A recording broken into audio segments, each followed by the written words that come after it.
Toute la terre avait une seule langue et les mêmes mots. Comme ils étaient partis de l'Orient, ils trouvèrent une plaine au pays de Shinéar, et ils y habitèrent. Ils se dirent l'un à l'autre, allons. Faisons des briques, et cuisons-les au feu. Et la brique leur servit de pierre, et le bitume leur servit de ciment. Ils dirent encore, allons.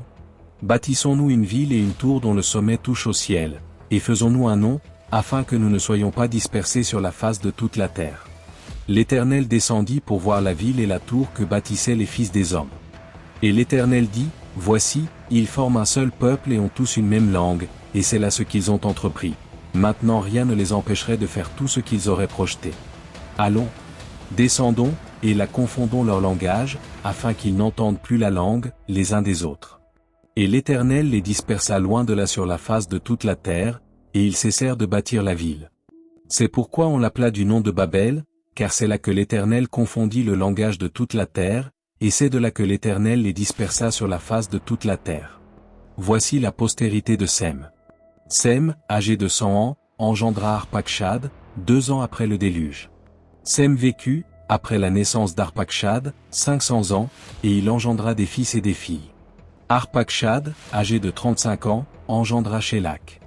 Arpachshad vécut, après la naissance de Shélak, 403 ans, et il engendra des fils et des filles. Shélak, âgé de 30 ans, engendra Héber. Shélak vécut, après la naissance d'Héber, 403 ans, et il engendra des fils et des filles.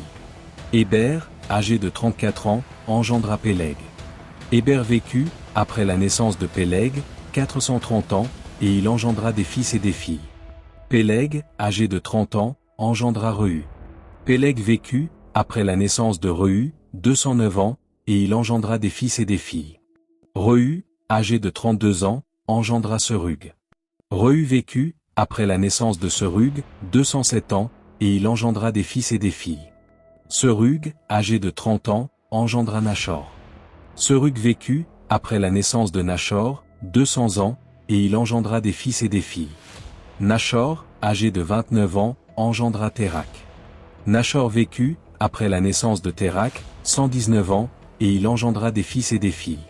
Térak, âgé de 70 ans, engendra Abram, Nachor et Haran. Voici la postérité de Térak. Térak engendra Abram, Nachor et Haran. Haran engendra Lot. Et Haran mourut en présence de Térak, son père, au pays de sa naissance, à Ur en Chaldée. Abram et Nachor prirent des femmes, le nom de la femme d'Abram était Saraï, et le nom de la femme de Nachor était Milka, fille d'Haran, père de Milka et père de Jiska.